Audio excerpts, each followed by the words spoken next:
আসসালামু আলাইকুম রহমতুল্লাহ। আজকে অন্য বৎসরের তুলনায় সময়টা একটু লেট হয়ে গেছে। আপনাদের বেশি কষ্ট হয় না তো? যে আল্লাহ আমাদের জন্য এত মাখলুকাত, চন্দ্র সূর্য পর্যন্ত আমাদের খেদমতে ব্যস্ত। আইতাছে কোরবানির ঈদ, কতগুলি গরু মহিষ আমাদের খেদমতে জীবন দিবে। এত কিছু যদি আমাদের জন্য দিয়ে আর আমাদের কাছে একটা জিনিস চায়, সেটা হলো ইবাদত, আমাদের করা দরকার আছে কি না? কিভাবে দরকার, কেন আমরা ইবাদত করতে হবে, সেটা বোঝার জন্যই তো আজকের মাহফিল। এই ফাঁকে দিয়ে আবার আইসে মা বাবা ইবাদতের ভিতরে এমনিই থাকবো। আসুন আগে বাড়ি, কারণ আজকে রাত্রটা গভীর হয়েছে। আমি কম সময়ে বেশি কথা বলার চেষ্টা করব। আল্লাহ আমাকে বলার, আপনাদেরকে বুঝার তৌফিক দেখ, সকলে বলুন আমিন।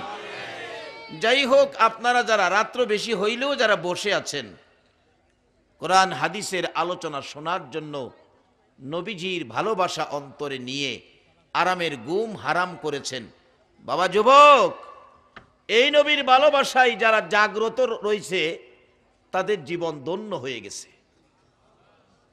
যারা এই নবীর ভালোবাসায় বসে আছেন, আপনাদের জীবন ধন্য হবে। কিভাবে? একটা বাস্তব ঘটনা বলি। ব্রিটিশের ইতিহাস। আপনাদের মতন একজন নবীর উম্মত নবীর ভালোবাসায় রাত্রে বসেছিল। রাত্রটা কিরকম? ইতিহাস, ব্রিটিশের ইতিহাস লেখে, যুবকটার নাম হলো আব্দুর রশিদ, বাড়ি হলো পাকিস্তান। হ্যাঁ, শুনছে একটা লেখক বই লিখছে, বইটার নাম রঙ্গিলা রাসূল। ব্রিটিশের ইতিহাস বলছি, আমার নবীরে কলঙ্ক করে হ্যাঁ বই লিখছে। আব্দুর রশিদ এই খবরটা পায়া রাত্রে ঘুমায় না, গলা কাটা মুরগির মতো ছটপট করতেছে, ঘুমায় না, ক্ষণে বসে ক্ষণে উঠে। আচ্ছা বলুন, সন্তানাদি অসুবিধায় থাকলে বা সন্তান কোথাও গেলে বাড়িতে না আসা পর্যন্ত একটা মানুষের মনে শান্তি হয় না। বলুন এই মানুষটাকে আসতে পেলেন যে? কেউ কি কষ্ট দিব, লজ্জা দিব আপনাদেরকে? বলুন কে? আব্দুর রশিদের মা তো অশান্তি বোধ করতেছেন, আমার আব্দুর রশিদের কি হলো? ঘরের দরজায় গিয়ে ডাক দিলেন, আব্দুর রশিদ, রাত্র গভীর, ঘুমাও না, দরজাটা খুলো, কি তোমার অশান্তি? দরজা খুললে আব্দুর রশিদের চোখ থেকে জর্জর করে পানি পড়তেছে। বাবা কি বাবা? মাগো, আমার নবীরে বলে কলঙ্ক করে বই লিখছে, আমার নবীরে কলঙ্ক করেছে। যেই নবী জীবনে কোনোদিন কারো ক্ষতি করে না, কারো মাথায় বাড়ি দেয় না, কাউরে গালি দেয় না, দুশ্মনী করলেও আমার নবী দুশ্মনের সাথেও দুশ্মনী করে না। ডাকতেছে, মা আমার ঘুম হয় না, কাজটা করলো কি? অবশেষে আব্দুর রশিদ সকালবেলা ঘুম থেকে, বিছানার থেকে সকালবেলা বাহির হয়ে গেলেন, গোসল করে বাড়িতে আইসা পায়জামা পাঞ্জাবি পরে মার পায়ে সালাম করতেছে। কার পায়ে সালাম করতেছে? আমাদের দেশে তো সালাম নাই। সালাম করলে আবার ফতোয়া টতোয়াই পড়বো, এটা শিরিক। মাথা নেচো করে সালাম করুন যেত না, মার পায়ে সালাম করুন যেত না। এগুলি যদি কেউই কয় আপনারা মানলেন না, মা বাবার পায়ে সালাম করেন, কারণ মা বাবার পায়ের দাম আছে। কেমন দাম? এক ব্যক্তি স্বপ্নে দেখে আল্লাহর আরশের খুঁড়ি, আরশের ফিলারের গুড়িত সুমাইতাছে। আচ্ছা কোন আরশের খুঁড়ি চুমান? এটা কি সাধারণ কথা? বেচারা সকালবেলা খুশি হইয়া মসজিদের ইমাম সাহেব হুজুরের কাছে গেছে, হুজুর হ্যাঁ আজকে স্বপ্নে যে দেখছি একটা কি, আমার ভাগ্য ভালো। আর কি করছো কও না? হুজুর আমি আরশের খুঁড়ির যে সুমাইতাছি। ইমাম সাহেব আল্লাহর ওলি মানুষ, উনি বলেন তোমার মা বাবা আছে? জি আছে তো। বাবা তোমার মা বাবার ভাও হয়ে গিয়া সুমা দাও, যাও।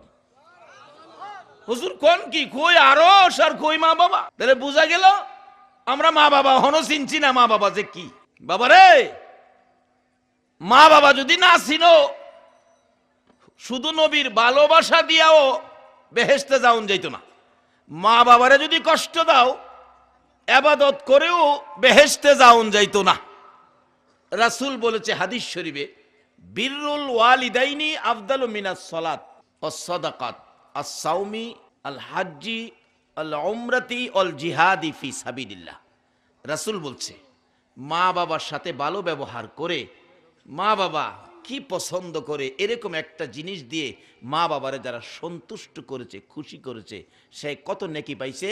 একটা লোক নামাজ পড়ে, উত্তম এবাদত নামাজ, নামাজ পড়ে কোটি কোটি টাকা আল্লাহর রাস্তায় দান করে, রোজা রাইখা, রোজা চিনেন না, সারাটা দিন না খায়া, পানিটাও খায় না, কারে খুশি করার জন্য এইভাবে কষ্টটা করে। এই রকম রোজা রাইখা হজ কইরা, একজন হাজি হজ কইরা যদি ভালো হজ করে দেশে আসতে পারে, তার মতো ইজ্জত সম্মানী ব্যক্তি আর কে হবে? একজন হাজি সাহেব হজ নিয়ে যদি হাসরের ময়দানে দাঁড়াইতে পারে, হাসরের ময়দানে তাকে একটা উট, জান্নাতি উট সাজায়া দুলার মতো তাকে উড়ে বসায়া হাসরের ময়দানে সবচেয়ে সম্মান দিয়া ওই হাজিদেরকে জান্নাতে নেওয়া হবে। এমনকি একজন হাজির সুপারিশে 400 জাহান্নামীকে জান্নাতে দেওয়া হবে। ওই রকম হজ, হজ করেছেন, উমরা করেছেন, রাসূল বলেছেন এক উমরা করতে যায়া আরেক উমরার জন্য রওনা হয়েছেন, এই মধ্যবর্তী সময়ে আল্লাহ তার জীবনের সব গুনাহ মাফ করে দেয়। এরকম বরকতের ইবাদত নামাজ, সদকা, রোজা, হজ, উমরা, এমনকি আল্লাহর রাস্তায় জিহাদ করলে যেই নেকি লইয়া বাড়িতে যাবেন। আপনি গরিব মানুষ, ভ্যান গাড়ি চালাইলেন, রিক্সা চালাইলেন, সারাদিন যা রোজগার হয়েছে আনুষঙ্গিক বাজারের পর 20টা টাকা বেশি, 20টা টাকা দিয়ে এবার দাঁড়ায়া চিন্তা করেন শ্রীমঙ্গলের বাজারে মা বাবা কি পছন্দ করে। 100 গ্রাম আঙ্গুর মা পছন্দ করত, 100 গ্রাম আঙ্গুর নিয়ে বাড়িতে ঢুকলেন, মায়ের ঘরের দরজায় ডাক মারলেন, মা, মা গো তোমার ছেলে আইছে গো মা। বলুন এই ডাকে মা খুশি হয় না বেজার হয়? মা দরদি দরজাটা খুলে দাঁড়িয়ে ডাকবেন, বাবা আইছো। ও মা, মাগো গরিব মানুষ, রুজি রোজগার কম, মা পারি না তোমাদেরকে খাওয়ান দরকার, মাগো কোলাইতে পারি না, জিনিসপত্র দাম বেশি, বাজার করে টাকা 20টা বেশি হয়েছিল, 100 গ্রাম আঙ্গুর আনছি মা, তুমি আর বাবা দুইজনে খাইও। মাগো কত কষ্ট করছো, বাবা মাথার ঘাম পাতাই পড়ছে, সারাদিন কষ্ট করে বাবা সন্ধ্যার দিকে বাড়িতে আইছে, কোনোদিন বাবা খালি হাতে আইছে না, আমরার জন্য কিছু না কিছু আনছে, তোমাদেরকে খাওয়ান দরকার ছিল, তুমি মা কত কষ্ট করছো, মেতরিনী হইয়া আমরার প্রস্রাব পায়খানা পরিষ্কার করছো, তোমাদেরকে খাওয়া দরকার, পারি না মা, পয়সায় কোলাইতে পারি না, 100 গ্রাম আঙ্গুর মা বাবারে লইয়া তোমরা দুইজনে খাইও। মা যে আঙ্গুরটা লইয়া হাসি দিয়া ডাক দিছে, ছেলের বাবা কই গো, আয়ো না, দেখো না আমাদের সন্তান কত ভালো, আমরা লেগে আঙ্গুর আনছে। এই যে ব্যবহারটা করে মা বাবারে খুশি করছো, রাসূল বলছে ওই ব্যক্তি নামাজ, সদকা, রোজা, হজ, উমরা, আল্লাহর রাস্তায় জিহাদ করে যেই নেকি লইয়া বাড়িতে ঢুকছে, এর চেয়ে বেশি নেকি 100 গ্রাম আঙ্গুরে মা বাবারে খুশি করে তোমার বাড়িতে বেশি লইয়া ঢুকছো। বলতেছিলাম আল্লাহর ওলি বলছে, বাবা তোমার মা বাবা আছে? আছে তো, তোমার মা বাবার পায়ে গিয়ে সালাম করো। ওই ব্যক্তি বলতেছে, হুজুর একটা কথা কইলেন, কই আল্লাহর আরশের ফিলারে সুমাইছি আর আপনি কোন মা বাবার ভয়ে সুমা দিতাম, কথা কইলেন? আল্লাহর ওলি কই, বাবা রে আরশের ফিলারের চাইতে তোমার মা বাবার পায়ের মূল্য অনেক বেশি। সেই মার পায়ে সালাম করেছে আব্দুর রশিদ সকালবেলা। ব্রিটিশের ইতিহাস বলছি, পাকিস্তানের আব্দুর রশিদের কথা। মা বাবার পায়ে সালাম করে বাইরে বেন ঘর থেকে মার পায়ে সালাম করতেছে, মা প্রশ্ন করে, বাবা আব্দুর রশিদ কি ব্যাপার, তুমি কি যাবে কোথাও? আব্দুর রশিদের চোখের পানি বন্ধ হয় না, মাগো আমি রঙ্গিলা রাসূল লেখকটার বাড়ি কোথায়, আমি একটু তালাশে যাব। তার বাড়ি ইতিহাস লেখে ভারতে। মা বিদায় দাও, নসিবে যদি থাকে তোমার সাথে দেখা পৃথিবীতে হবে, আর না হয় দেখা হবে হাসরের ময়দানে। এভাবে মার পায়ে সালাম করে কার ভালোবাসায় বেরিয়ে গেল। দেখুন আব্দুর রশিদের বাজেটে কি আসে। যদি এই ভালোবাসাই যদি আপনারা কোরআনের পক্ষে এখানে বসে থাকেন, তাহলে আপনাদেরও তো বাজেট এরকম একটা হবে। আব্দুর রশিদ ব্রিটিশের ইতিহাস বলছি, যায়া খুঁজতে খুঁজতে ভারতে ওই লেখকের বাড়িটা খুঁজ করে বাড়ির সামনে দাঁড়ায় গেছে। রঙ্গিলা রাসূল লেখক বাড়িতে আছেন? আছি তো, বেরিয়ে আসেন। বইটা আপনি লেখছেন রঙ্গিলা রাসূল? হ্যাঁ। কেন? আমার নবী তো কোনোদিন কারো ক্ষতি করে না, কেন আমার নবীর এই কলঙ্ক করলেন? লেখক কই, কথা কইস না বেটা, আমরা লেখক মানুষ, কাজ হইতে লেখা, লেখছি একটা, প্রয়োজনে আরও লিখব। এই কথা বলতে দেরি ব্রিটিশের ইতিহাস লেখে আব্দুর রশিদ পাঞ্জাবির নিচ থেকে ছুরি বাহির করে হ্যার কলিজাটার মধ্যে মাইরা দিছে। কাত হয়ে পড়ে গেছে, জিব্বা ভাইর কিনে দিছে, রক্তে লাল লাল হয়ে গেছে। লোকজন বলে কি করলে, কি করলে, তোমার নাম কি? আমার নাম আব্দুর রশিদ, বাড়ি কোথায়? পাকিস্তান। তুমি এ কি করলে? কই নবীর দুশ্মনটারে শেষ করে দিয়েছি। তো বাবা তুমি এখান থেকে পালিয়ে যাও, ব্রিটিশের আইন বড় করা, ব্রিটিশের পুলিশ তোমাকে ধরে নিয়ে যাবে। আব্দুর রশিদ বলেন ধরে নিয়ে যাক, কি করবে? আইন করা না হাতলা হেইতা দেখি না, আমার মনের আশা পুরা হইছে। এই বলতে বলতে ব্রিটিশের পুলিশ তো আইসা গেছে, আইসা রশি দিয়ে বাইন্দা নিয়ে যাইতেছে, কোর্টে নিয়ে গেলেন। কোর্টে বিচারপতি জিজ্ঞেস করে, আব্দুর রশিদ এই কাজ কি তুমি করেছ? আব্দুর রশিদ বলেন জি স্যার আমি করেছি। কি আশ্চর্য, মানুষ তো এই কাজ করলে স্বীকার করে না, রিমান্ড দিতে হয়, সাক্ষী নিতে হয়, রিমান্ড ছাড়া সাক্ষী ছাড়া তুমি যে স্বীকার করলে। আব্দুর রশিদ ডাকে, ও ব্রিটিশের কোর্ট, ও ব্রিটিশের কোর্ট, তুমি শোনো, আমি আব্দুর রশিদ, আমি একটা মুসলমানের সন্তান, আমি একটা মুসলমান যুবক। ব্রিটিশের কোর্ট তুমি জেনে রাখো, মুসলমান কোনোদিন মিথ্যা কথা কয় না। আব্দুর রশিদ জবাব দিলেন, শোনো, মুসলমান কোনোদিন মিথ্যা কথা কয় না। তৎকালীন কোর্টের অ্যাডভোকেট ছিলেন শেরে বাংলা একে ফজলুল হক। উনি দাঁড়ায় বলতেছেন, মাননীয় বিচারপতি, ছেলেটার ব্রেন ডিফেক্ট, ছেলেটার ব্রেন ডিফেক্ট, তাকে জিজ্ঞাসাবাদের সময় দেওয়া হোক। মানে উকিলের একটা পয়েন্ট আছে না, উকিল কিন্তু পয়েন্টে অনেক মক্কেলকে বাঁচাইয়া দেয়। ছেলেটার ব্রেন ডিফেক্ট, তাকে জিজ্ঞাসাবাদের সময় দেওয়া হোক। ঠিক আছে, সময় দেওয়া হলো, যাও। পিছনে নিয়ে বুঝাইতেছে, আব্দুর রশিদ তোর মতো একটা যুবক আমাদের মুসলমানদের খুব দরকার, তুই কালকে কোর্টে নিলে খালি বলবে এ কাজ কে করেছে আমি জানি না, আমি আইনের ফাঁকে তোরে বাঁচাইয়া দিমু। ব্রিটিশের ইতিহাস বলছি, আইনের ফাঁকে আমি তোমাকে বাঁচাইয়া দিব। আব্দুর রশিদ কয়, চাচা আমার মিথ্যা কথা শিক্ষা দিয়ে না। এভাবে অনেক বুঝাইছে, আরে বেটা মিথ্যা না, তুই কইবে এ কাজ কে করেছে আমি জানি না, আমি বাঁচাই দিব। পরের দিন কোর্টে নিছি, খুব পড়াইছে কইবার লাগিয়া, হ্যাঁ বিচারপতির সাথে কয় আমি এ কাজ আমি করেছি। 2 দিন বুঝাইলেন, 3 দিন বুঝাইলেন, 3 দিন একই কথা। অবশেষে ব্রিটিশের কোর্ট রায় দিয়ে দিলেন, আগামীকালকে তোমার ফাঁসি হবে। তোমার কোনো আপত্তি আছে, কোনো আকাঙ্ক্ষা আছে?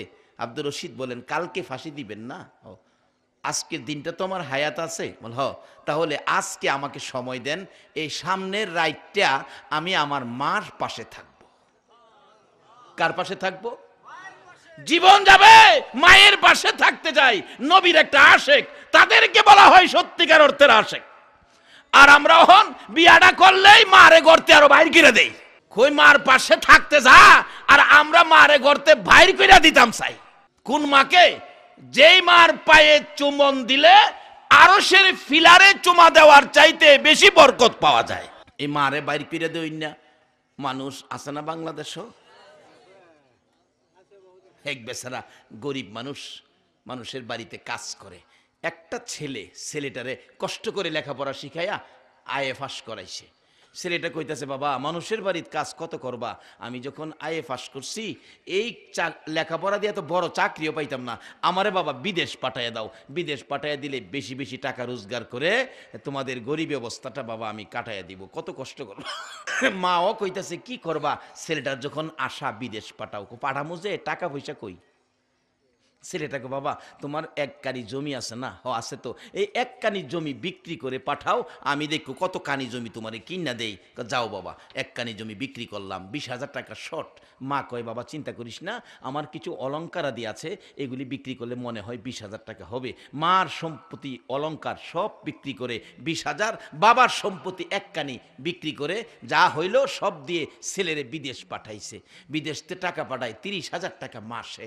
মা বাবা খুশি, কত সুন্দর, এত টাকা রোজগার পাঠাইতেছে ছেলে, 6 বছর থাকছে।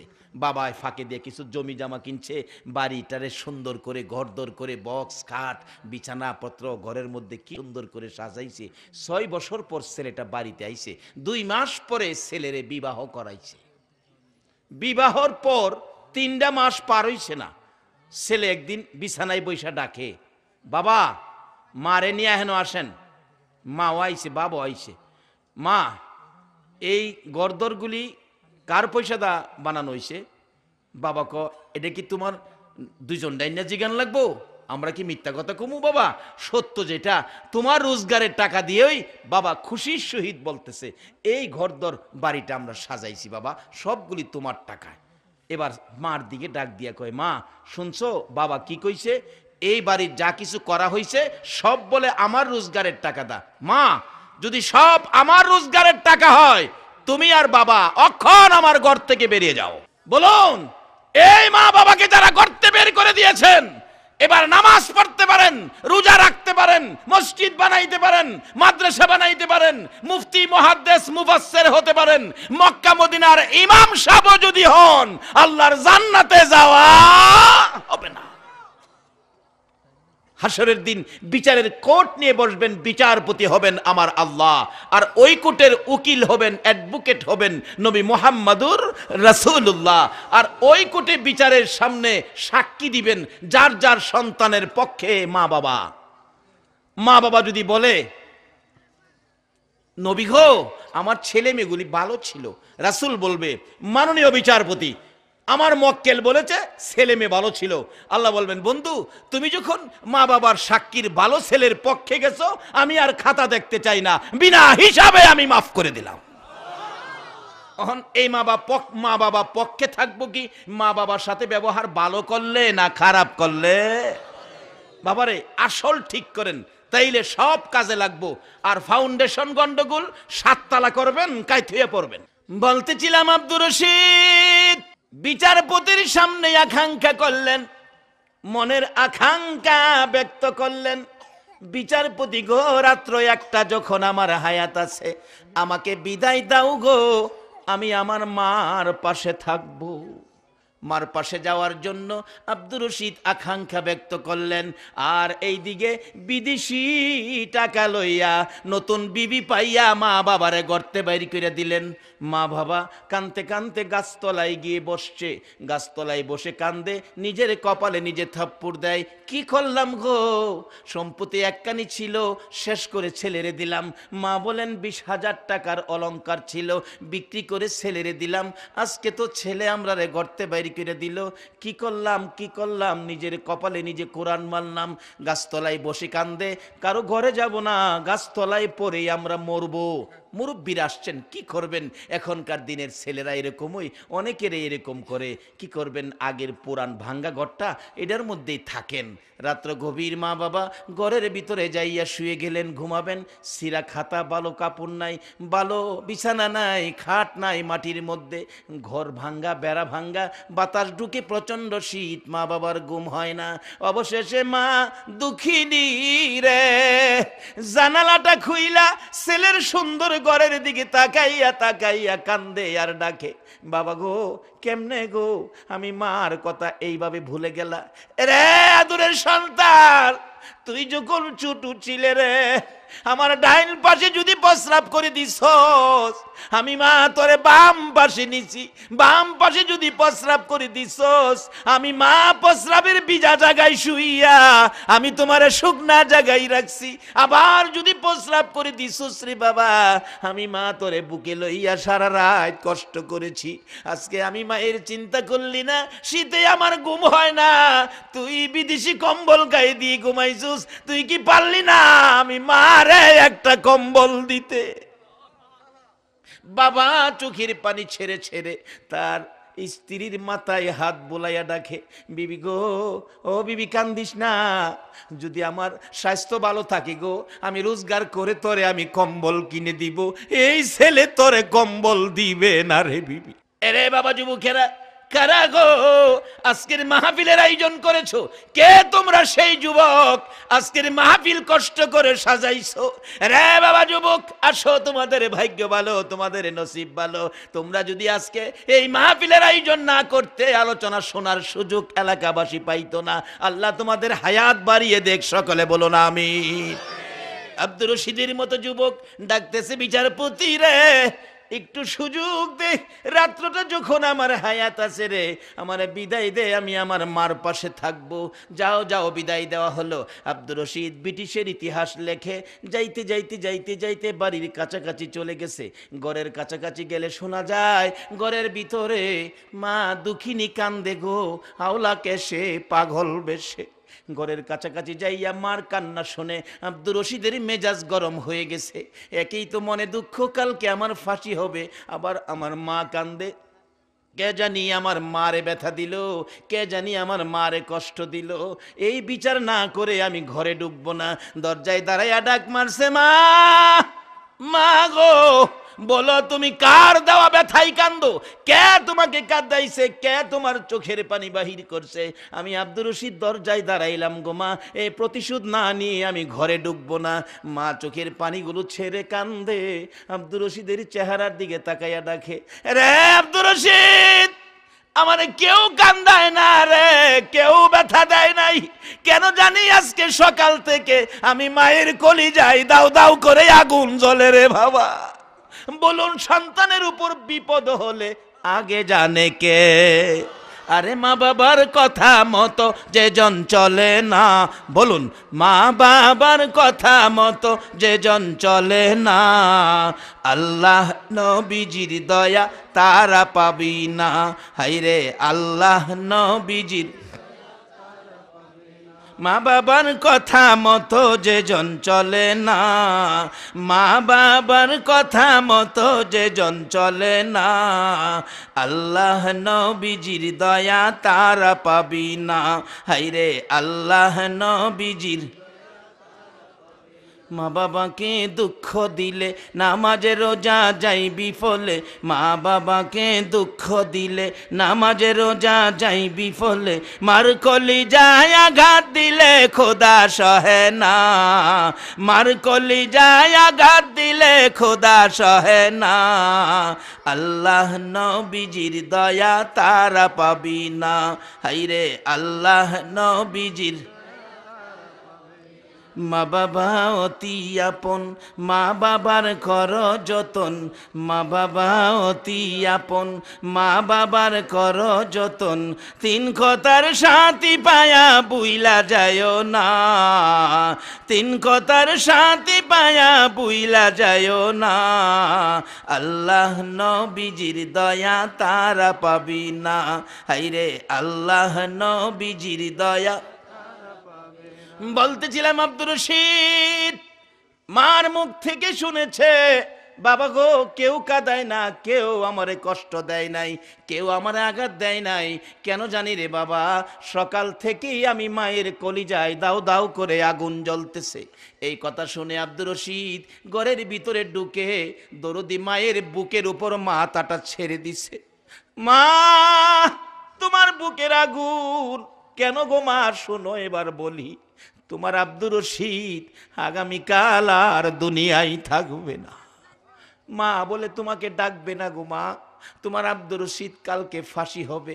ব্রিটিশের কোর্ট রায় দিয়েছে, ওই নবীর দুশ্মনটাকে বিদায় করার অপরাধে ব্রিটিশের কোর্ট রায় দিয়েছে, কালকে আমার ফাঁসি হবে। মা কেঁদো না গো, আমারে নবীর ভালোবাসায় যাওয়ার জন্য বিদায় দাও।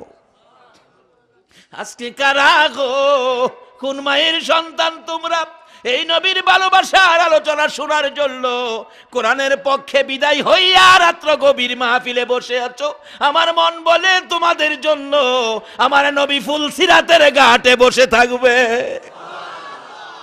ছিলাম আব্দুর রশিদ মার বুকের উপর মাথাটা ছেড়ে দিয়ে কান্দে, মাগো, তোমার আব্দুর রশিদ আগামীকালকে বিদায় হয়ে যাবে। মা ডাকতেছে, বাবা কি করব এখন মাগো, একটা রাত্রের জন্য তোমার পাশে থাকবো, মন ভরে ঘুমাবো গো মা, বিদায় নিয়ে আসছি, আমারে বিছানা করে দাও, আমি তোমার পাশে ঘুমিয়ে যাই। মা চোখের পানি দিয়ে কানতে কানতে বিছানাটা সাজাইয়া ডাকতেছে, আব্দুর রশিদ রে, আয় বাবা, বিছানায় শুয়ে ঘুমাও। আমি মা সারা রাত ঘুমাবো না, আমি তোমার জীবনের শেষ দেখা মাতার পাশে বসে বসে দেখব। আমি সারা রাত ঘুমাবো না রে আব্দুর রশিদ, তোমার মাতার পাশে বসে বসে সারা রাত আমি জীবনের শেষ দেখা দেখব। আব্দুর রশিদ মায়ের পাশে শুয়ে গেলে একটু পরে আব্দুর রশিদ একটা চিৎকার মেরে ঘরের দরজার দিকে দৌড় মারছে। মা টাইনা ধরছে, এরে আব্দুর রশিদ, পাগলামি করো না বাবা, একটা রাইতই তো মার পাশে ঘুমাইবা, আমি মার কলিজায় শান্তি করে দাও, একটা রাত্র মন ভরে ঘুমিয়ে যাও। আবার বিছানায় শুয়ে গেছে। আব্দুর রশিদ আবার চিৎকার মেরে দরজার দিকে দৌড় মারছে। মা থাপা দিয়ে ধরে টাইনা ধরছে, বাবা পাগলামি করো, কালকে মৃত্যু হবে বলে তোমার বুঝি ঘুম হয় না, ছটপট করতেছো বাবা গো, ঘুমাও গো বাবা। ছোটকালে পিঠের উপর হাত বোলাইয়া ঘুম পাড়াইতাম, এখন আমি মা তোমার মাথায় হাত বোলাইয়া ঘুম পাড়াবো। আব্দুর রশিদ আবার শুয়ে গেলেন ঘুমাবে, মা মাথায় হাত বোলাই ঘুম পাড়াইতে। আব্দুর রশিদ আবার চিৎকার মেরে দৌড় মারলে মা টাইনা ধরেন, এরে আব্দুর রশিদ কই যাবি রে বাবা? আব্দুর রশিদ জবাব দেয়, মাগো তুমি মনে করেছো কালকে মৃত্যু হবে বলে ছটপট করি, পাগলের মতো দৌড়াদৌড়ি করি, আমার ঘুম হয় না? মা শুনো, আমার কেন ঘুম হয় না? আমি তোমার পাশে ঘুমানোর জন্য যখন বিছানায় শুয়ে যাই, আমি তখন তাকাইয়া দেখি দরজার কিনারে আমার রাসূল এসে দাঁড়াইয়া থাকে। মা আমার রাসূল দরজার কিনারে দাঁড়াইয়া আমার দিকে হাত বাড়াইয়া ডাকে, বাবা কারা গো সেই নবীর কথা শোনার জন্য মাহফিলের আয়োজন করেছো? কারা মাহফিলে সাহায্য সহযোগিতা দিয়েছো? কারা আজকের মাহফিলে আরামের ঘুম হারাম করে আব্দুর রশিদের মতো বসে আছো? আমার মন খয় তোমাদের জন্য, আমার নবী মদিনার থেকে হাত বাড়াবে। আব্দুর রশিদ ডাকতে ছিল, মা গো তোমার পাশে শুয়ে যাওয়ার পর আমার নবী দরজায় দাঁড়ায়া দুইটা হাত বাড়াইয়া ডাকে, রে আব্দুর রশিদ এই বিছানায় ঘুমাইস না, আমি রাসূল তোরে নেওয়ার জন্য আসছি। এই বিছানায় ঘুমাইস না রে আব্দুর রশিদ, আয় আমার পাশে আয়, এই বিছানায় নয় আমার সঙ্গে আয়, আমি রাসূলের পাশের বিছানায় তুই ঘুমাবি। মহব্বতে আর একটু দুরূদ শরীফ পড়ুন, আল্লাহুম্মা সাল্লি আলা সাইয়্যিদিনা মুহাম্মাদ আল্লাহ নবী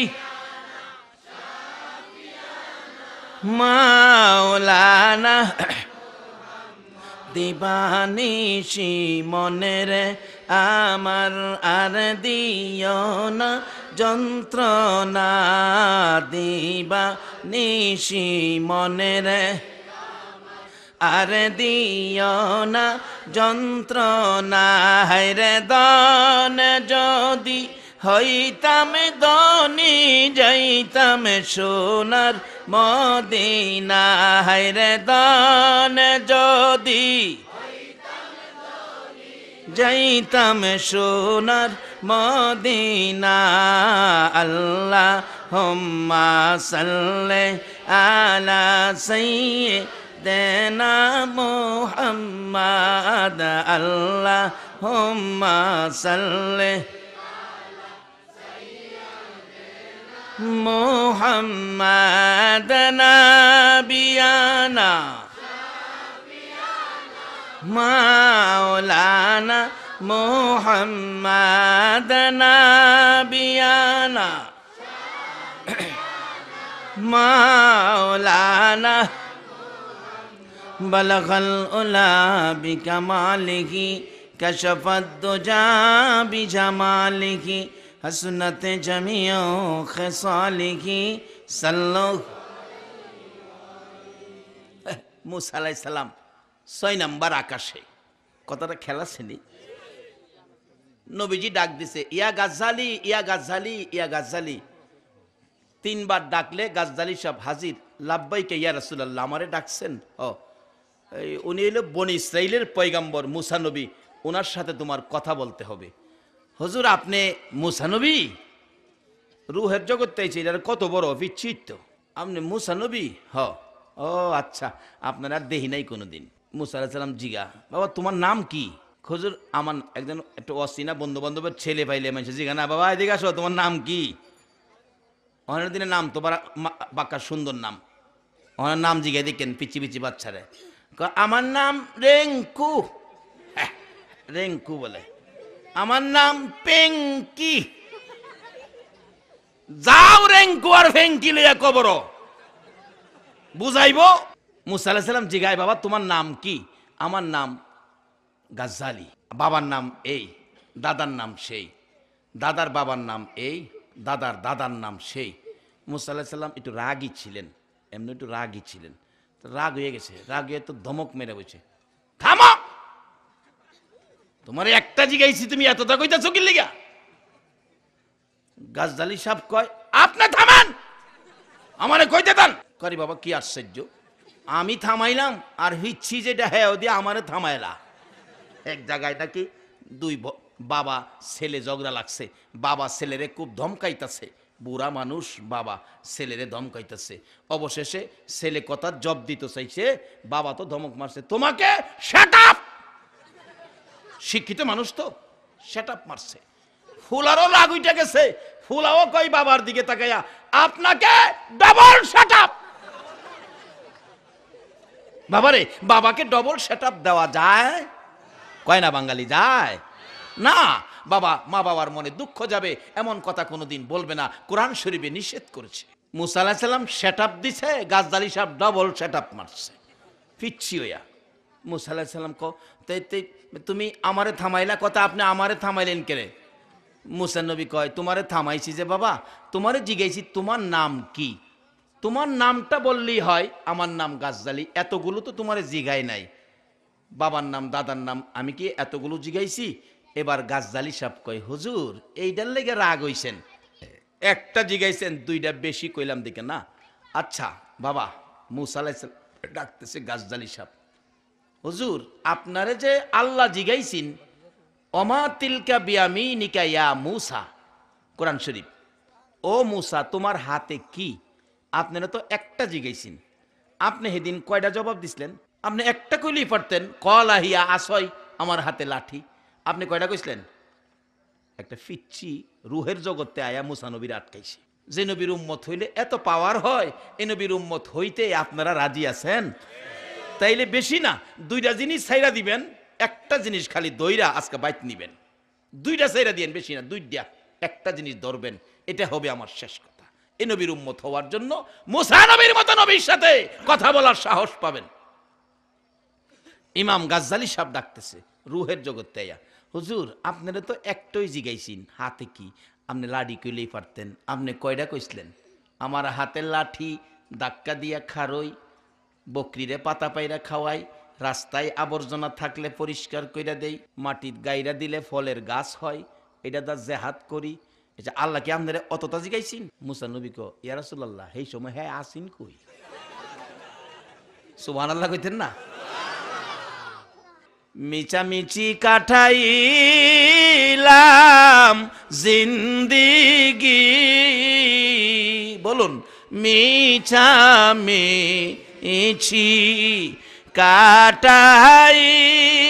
কাটাইলাম জিন্দিগি, চোখে দেখা হারাইলাম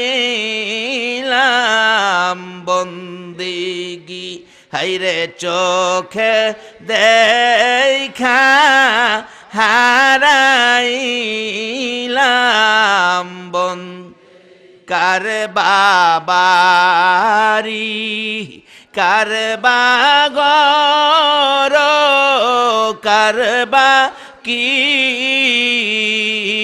কার বাবা আরি, কার বাগর, কার বা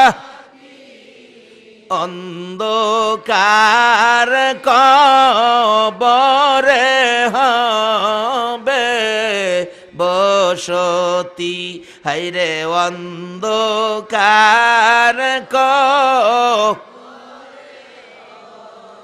বেবস এই দুনিয়া মুসাফির খানা জানো না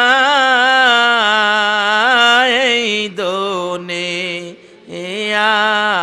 মুসাফির খানা জানো কত মানুষ আইল গে এলো রইল না হাইরে কত মানুষ।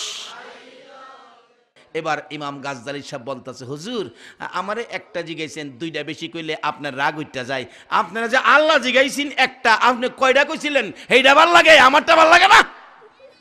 মুসা আলাইহিস সালাম কো হুজুর এটা থামাইন থামাইন আজগা বুঝলাম মুসা নবীর সাথে ক্ষমতা আখিরি নবীর উম্মতের আছে আমি বুঝে গেলাম। আমার নবী এইভাবে পিঠের উপর থাপ্পড় দিয়ে বলছিলেন থামো থামো। ইমাম গাজ্জালী সাহেবের মা বলেন আমার গাজ্জালী যেদিন দুনিয়াতে ভূমিষ্ঠ হয়েছে আমি দেখি গাজ্জালীর পিঠ থেকে রুশনি বাহির হইতেছে। ভালো করে চেক করে দেখি রুহের জগৎ থেকে 6 নাম্বার আকাশে আমার নবীর বরকতের হাতে যে থাপ্পড় দিয়েছিল ওই থাপ্পড়ের 5টা আঙ্গুল মুবারকের দাগ পিঠের মধ্যে, এই দাগ থেকে নূরের রুশনি বেরিয়েছে। ওই মুসা নবীর মতো নবীরে বনি ইসরাইলের সম্মানী পয়গম্বর হেই বেচারার বেহেশত দিছে কার সাথে জানি কষায় গুস্ত বেছে। কথাটা খেয়াল আছে? আমি ভাবছি আবার নি বুঝলে গেছেন। মুসা আলাইহিস সালাম বাজারে গিয়া দেখে গুস্তের বেড়া গুস্ত বেছে। বাজান আমি আমনের বাড়ির মেহমান, আমি বনি ইসরাইলের পয়গম্বর সম্মানী পয়গম্বর মুসা নবী। হায় হায় হায় আমনেরে সোহ দিতাম ভাই না আর আজকে আমার বাড়ির মেহমান। হুজুর একটু বসেন, বিক্রি প্রায় শেষ, গুস্ত বিক্রি শেষ। যেটি ছোটো ছোটো টুকরা ভালো যেটি রাখছিল এটি প্যাকেট করে রওনা হয়েছে। মুসা আলাইহিস সালাম রে বাংলা ঘরে বাংলা রুমে বসাইয়া বাড়ির ভিতরে ঢুকছে। হুজুর আপনি বসেন, আমার একটু কাজ আছে, কাজটা শেষ করে আপনার সাথে কথা বলবো, আপনার খেদমতে আসবো। আচ্ছা আচ্ছা যান। বাড়ির ভিতরে গিয়া এই গোশতগুলো ছোট্ট ছোট্ট করে কাটছে, কাইটা পাক করছে, রান্না করছে, গরম পানি দিয়া রুটি বানাইছে। রুটি বানাইয়া বুড়া মা মা গো ও মা, বুড়া মা, নবী বলেছে মার পায়ের নিচে উম্মতের জান্নাত। বলুন কার পায়ের নিচে? এই মার পায়ে কোথাও গেলে সালাম করে যায়েন। মা দেখবেন মাথায় হাত দিয়া দোয়া করে দিবে, আল্লাহ আমার সন্তানকে তুমি হেফাজত করো। আল্লাহর কসম এই দোয়া নিয়ে যে বাইরেছে রাস্তায় কোনো বিপদ হবে না। হাত দিয়া দেখেন দোয়া করে, আল্লাহ আমার ছেলেরে হেফাজত করো। মার পায়ে সালাম করেন, এই মার পায়ের নিচেই আপনার আমার জান্নাত। বাড়ির ভিতরে ঢুকে গোশত ছোট করে কাটলেন, কষাই রুটি বানাইয়া বুড়া মা দুলনার মধ্যে শোয়াইয়া রাখতো। দুল নাই, কই শোয়াই রাখতো? আর ওখানে এই মারে ভাতই দেয় না। বেহেশত যাইতো নামাজ ফিরা, যাইও নামাজ ফিরা বেহেশত উষ্টাই আবার কিনে দিব। মাকে দুলনার থেকে নামাইয়া কুলে করে টিউবওয়েলের পাশে নিয়ে মার মুখটা ধোয়াইলেন। পরিষ্কার করে মুখটা ধোয়াইয়া তোয়ালি দিয়ে গামছা দিয়ে মুখ পরিষ্কার করে নিচে বসাইয়া মাকে এক হাতে ধরে রুটির মধ্যে গোশতের টুকরা লাগাইয়া মার মুখে দেয় আর ডাকে, মা মা গো কত কষ্ট করছো গো মা তুমি আমারে পেটে লইয়া। করে নাই? করে নাই? যেদিন প্রসব ব্যথা তোমার আমার মায়ের শুরু হয়েছে, মাদের জীবনী তালাশ করে দেখো। মা প্রথম দিনের ব্যথা লজ্জায় মা কারো কাছে কয় নাই। দ্বিতীয় দিনের ব্যথা মা জিহ্বা কামড়াইয়া সহ্য করেছে, লজ্জায় মা কারো কাছে কয় নাই। তৃতীয় দিনের ব্যথা মা গলা কাটা মুরগির মতো একবার জমিনে পড়ে যায়, একবার ঘরের বিছানায় শুয়ে যায়, আবার কপালে থাপ্পড় মারে, আবার নিজের বুকের উপর নিজে থাপ্পড় মারে। এই অবস্থা দেখে দরদি শাশুড়ি মা দৌড়াই আইসা ডাকতেছে, মুরব্বী মহিলারা গো আসো গো, আমার বৌমার জানি কি হলো। মুরব্বী মহিলারা ঘরে ঢুকে ডাকতেছে, দরজা বন্ধ করে দেন, ভয় কইরেন না, অন্য কিছুই না, আপনার বৌমার সন্তানাদি হবে, আপনার নাতিনাতকর হবে। এবার মহিলাটা একবার ঘরের মাটির মধ্যে পড়ে যায়, আবার বিছানায় শুয়ে যায়, আবার গলাকাটা মুরগির মতো চটপট করে গো ব্যথায় জিব্বাটা বাহির করে দেয়। আর মুরব্বী মহিলাদেরকে ডাকে, মহিলারা গো, আমার শ্বশুর শাশুড়ি কই, ডাক দাও গো। শাশুড়ি আমার মায়ের জায়গায়, শ্বশুর আমার বাবার জায়গায়।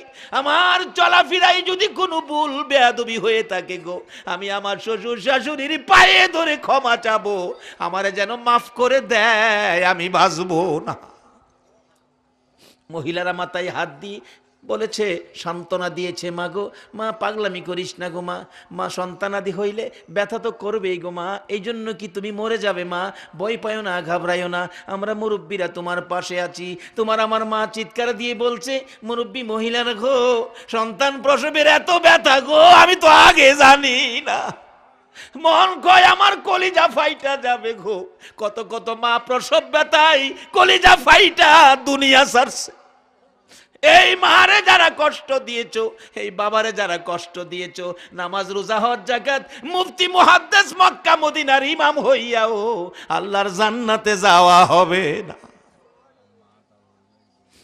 মা গো, মা আমি বাঁচবো না গো মা, আমার স্বামী কই, স্বামী কই গো, আমার স্বামী কই, আমার স্বামীরে ডাকো, স্বামীর দুইটা পাও কই, আমি স্বামীর পায়ে ধরে ক্ষমা চাবো, স্বামী গো ভুল বেয়াদবি যা করেছি আমাকে মাফ করে দিও, আমি মরে যাব।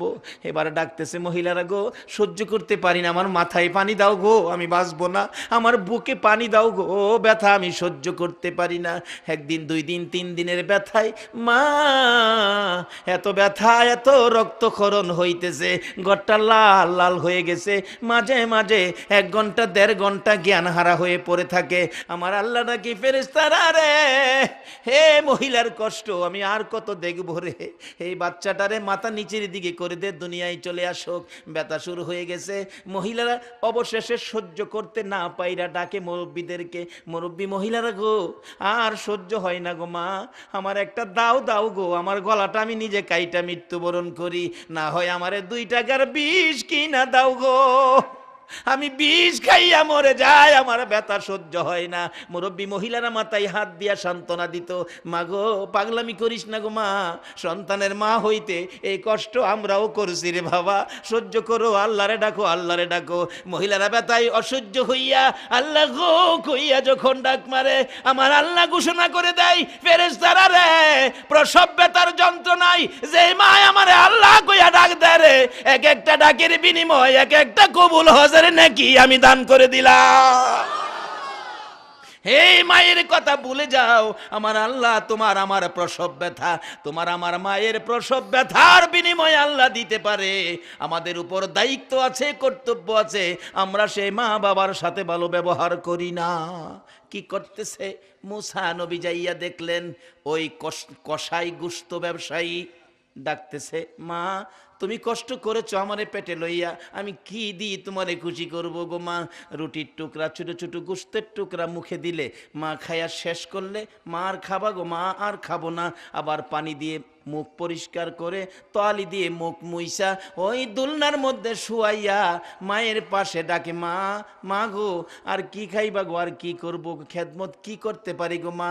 মা 2টা হাত বাড়াইয়া ডাকে, মাহুদ আমারে কেমন সোনার টুকরা দিয়েছো, আমারে কেমন সন্তান দিয়েছো, এত পরিশ্রম করে বাড়িতে এসে আগে আমি মারে খাওয়াইলো, নিজে খাইলো না।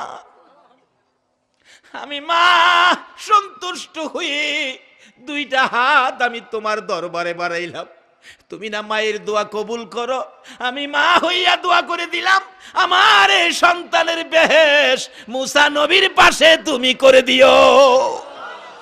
এই দোয়াটা শুনেছে মুসা নবী বাংলা রুম থেকে, মা দোয়া করতেছে, আমার সন্তানের বেহেশ মুসা নবীর পাশে করে দিও। এবার মুসা নবী বসে আছে, বুঝে ফেলেছে ঘটনা কোথায়, এত বড় মর্যাদা, এত বড় সম্মান কিসের বিনিময় পাইলেন। এবার বাড়ির থেকে বাহির হইয়া মুসা নবীর পাশে যাইয়া সময় দিতেছে, হুজুর বেয়াদবি মাফ করে দিয়েন, এবার আপনার কি খেদমত করতে পারি, খানা আনতেছি বসুন। মুসা নবী ডাকে, এরে গুস্ত ব্যবসায়ী কসাই, শোনো আর আমার খাইতে হবে না রে, আয় আমার বুকে হায়। কি রোজগার করেছো রে মার খেদমত করে, আমি মুসা নবী তোমারে জানাইয়া দিয়ে গেলাম রে, তোমার জান্নাত হবে আমি মুসা নবীর সাথে। এই মা বাবা যদি থাকে, এই ভাগ্য তো আপনার আমারও হতে পারে। মা বাবার সাথে যদি ব্যবহার খারাপ হয়েও থাকে, আজকের মাহফিলের পর আমরা মার পায়ে ধরে ফেলি, বাবার পায়ে ধরে ফেলি। যদি মা বাবা দুনিয়ায় না থাকে, কালকে ফজরের নামাজ পড়ে মা বাবার কবরের পাশে যাইয়া কাঁদতে থাকেন, আল্লাহ আমরা কষ্ট দিছি, আমার মারে তুমি কষ্ট দিও না, আমার বাবারে তুমি কষ্ট দিও না। এবার কাঁদতে থাকেন, আল্লাহ যদি আপনার চোখের পানিতে মা বাবারে মাফ করে দেয়, রুহানিভাবে মা বাবা কবর থেকে আপনার অপরাধ ক্ষমা করে দিবে। বাবারা, মা বাবার সাথে ভালো ব্যবহার করবেন, কবরে থাকলে দোয়া করবেন, সুদ খাইয়েন না, ঘুষ খাইয়েন না। একটা জিনিস ধরেন, জামাতের সহিত নামাজ। কেন একটা জিনিস ধরতে হবে? আমাদের একটা চিঠি, আমি বলছিলাম নবী আমাদেরকে একটা চিঠির কথা বলে দিয়েছেন, একটা চিঠি যথেষ্ট। সেই চিঠিটা কি? কাফা বিল মাউতি ওয়াইজান। রাসূল বলছেন তুমি মৃত্যুর কথাটা স্মরণ রাখো, আর ওয়াজের দরকার নাই। বাবারে, যে যত কিছু করেন বলুন, সব কিছু ফালাইয়া শুধু সাদা কাফনটা লইয়া একদিন এই দেশতে যাওনগা লাগবো কিনা বলুন? তাহলে রাসূল বলছে একটা চিঠি বাড়িতে নাও। সে চিঠিটা কি? ও বাবা ছাত্র, ও মা ছাত্রীরা, তোমরা লেখাপড়া করো, স্কুল কলেজ ভার্সিটিতে তোমাদের টেবিলের উপরে রুটিন টানানো আছে, শনিবার থেকে বৃহস্পতিবার পর্যন্ত কোন সাবজেক্ট কোন দিন পড়বা। তার উপরে রাসূলের একটা চিঠি আর একটা সাবজেক্ট হিসাবে লিখে রাখো, কোন দিন জানি আমার মৃত্যু হয়ে যায়, আমার টেবিলের বই টেবিলে থাকবে, রুটিন সাজানো থাকবে, আমি থাকবো না। এই রুটিনটা এটার উপরে লাগাইও। একটা চিঠি যথেষ্ট হবে তোমার আমার জন্য। বাবারে, এই দেশে ভেজাল কইরেন না, এই দেশে থাকতে পারবেন না।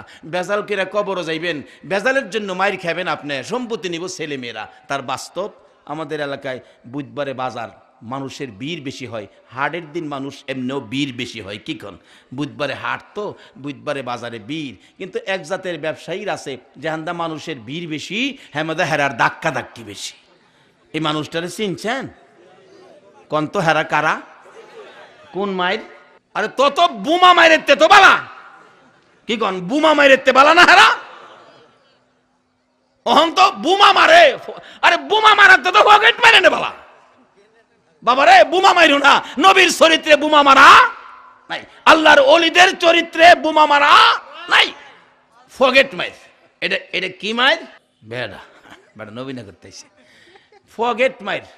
বুধবারের দিন এক বেড়া বুড়া মানুষ ছেলের বিয়ার বাজার করতেছে, 14,000 টাকা পকড়ো বিয়ার বাজার। বুড়া মানুষ তো সরল মানুষ, ফগেট মাইর ফগটে হাত ডুহায় 14,000 নিচে গা। বুড়া লোকটা হাত দা দেখে টাকা নাই, মাথা চক্কর খাইয়া ফিরে গেছে গা। আর যে বেটা টাকা পাইছে 14,000, হে বেটার বাজারটা কি মনে হইব আজকা কমছে? মুরুগ যে কিনতেছে, মুরুগ দেশি কিনে না ফার্মের কিনে? ঘুমাই রয়েছেন আপনারা? দেশি কিনে না ফার্মের কিনে? আরে বাবা রে বাবা, দেশি মুরুগ 4টা লইছে, 4টা। চিনি গুড়া ফুলাউর চাইল, বাগাবাড়ির ঘি, হেয়াল বাড়ির না বাগাবাড়ির। তার 4,000 টাকার বাজার, 10,000 টাকা বুক ফগট। রিক্সা উঠছে, রিক্সা কি ফাটনারে যায় না একা ওই চালা চালা, ঠেঙ্গের উপরে ঠেং, ফায়ের উপরে ফা উঠাইয়া চালা বাড়ি গিয়া দিছে। বিবি সাহেব রান্না করছে। আচ্ছা, এই খাউনটা কি সে একা খাইছে? মা খাইছে, বাবা খাইছে, ভাই খাইছে, বোন খাইছে, বিবি খাইছে, ছেলে খাইছে, মেয়ে খাইছে, হ্যাঁ নিজেও খাইছে। কি মজার খাউন খাইছে। পরের বুধবারে মানুষের ভিড় কম, ঈদ বাঙ্গা বাজার, মানুষ কম। তো তো ঘুরতে ঘুরতে কোনো সুবিধা পাইতেছে না। এক বেচারার পকেটে হাত ডুহাইছে, আরেক বেচারা ফিসেন দায়া গেলাম দৌড়ে লাইছে। কিরে পকেটে হাত ডুহাইছস? মানুষে কই কি কো পকেট মার কইতে দিরি কন্ত, এর হরেরটা কি হিসাব আছে না বিনা হিসাবে? এই যে খাইতেছে ফিডার লাই পায়খানা কেটে দিছে, এরপরও সারে না যে আন্দা পায়খানা পড়ছে না এহান্দই মারে। কিন্তু গত বুধবারে তো এই বাজারটা চুরি করে নিছো, সবাই খাইছে। আজগাজে দরাত পড়ছো, মাইটটা কি সবাই খাইছে না একা খাইছে? তাইলে আপনারা কেন অবৈধ পয়সা খাবেন? সুদ ঘুষ ওই পয়সা খাইেন না, সম্পত্তি জুড়াইয়া ছেলেরা মেয়েরা দিবেন, মজা খাইবো হেরা, আর কবরও গিয়া মাইর খাইবেন আপনি একা। এই কামটা আর কইরেন না। নবীর চিঠিটা বাড়িতে নেন। কাফা বিল মাউতি ওয়াইজান, একটা চিঠি যথেষ্ট, কবে জানি আমার মৃত্যু হয়। রাসূল বলছে মৃত্যুর কথাটা স্মরণ রাখাটাই যথেষ্ট ওয়াজ, একটা ওয়াজ, আর ওয়াজ লাগে না। আল্লাহ আমাদেরকে মৃত্যুর কথা স্মরণ রাখা, নবীর কথা মানার তৌফিক, সুদ গুড় সাইরা জামাতের সহিত নামাজ পড়ার তৌফিক দেখ, মা বাবার খেদমত যদি কবরে থাকে মা বাবার জন্য দোয়া করার তৌফিক দেখ। সকলে বলুন আমিন। আজকের মাহফিল কিয়ামত পর্যন্ত এলাকার জিন্দাদের হেদায়েতের জন্য, মুর্দাদের শান্তির জন্য কিয়ামত পর্যন্ত কবুল করুক। সকলে বলুন আমিন। আসুন দোয়া করি। রব্বুল আলামিন জান্নাতের বাগানে বসে জান্নাতি মেহমান লইয়া হাত বাড়াইছি। মউত তোমার আদরের বান্দারা হাত বাড়াইলো, এ হাতগুলি দেখে তোমার মায়া লাগেনি গো আল্লাহ। দুনিয়ায় দেখছি সন্তানেরা হাত বাড়াইলে মা দৌড়াই আসে, বাবা গো আমার কাছে হাত বাড়াইছো, আমি মা তোমারে কি দিব রে বাবা, মন চায় আমার কলিজাটা খুইলা দিয়া দিতাম। রে বাবা, মার মতো দরদি সন্তানে হাত বাড়াইলে কলিজা সিরা দিতে চাই, বাবার কাছে হাত বাড়াইলে বাবাটাই না কোলে নেয়, দুই গালে চুমো দেয়, পকেট থেকে 500 টাকার নোট বাহির করে দেয়। আল্লাহ গো, মা বাবার মতো দরদি যদি সন্তান হাত বাড়াইলে মা কলিজা সিরা দিতে চায়, বাবা 500 টাকার নোট দেয়, তোমার 99 ভাগ মায়ার দুয়ারে তোমার আদুরের বান্দারা গভীর রাত্রে হাত বাড়াইছে গো, তুমি তাদের হাতে কি দিবা গো আল্লাহ, তুমি কেমনে তাদের খালি ফিরাইবা গো আল্লাহ। সর্বপ্রথম এই জীবনে যা গুনাহ করেছি আমাদের সকলের জীবনের গুনাহগুলো ক্ষমা করে দাও।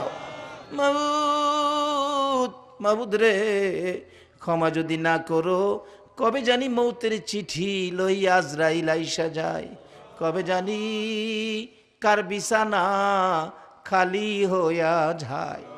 আদরের বড় মেয়েটা বাবার মৃত্যুর খবর শুনে আওলা কেশে পাগল বেশে দৌড়ায় আসবে, আইসা দেখবে বিছানা খালি রে, বিছানায় পরে মেয়েটা কাঁদবে, মা বাবা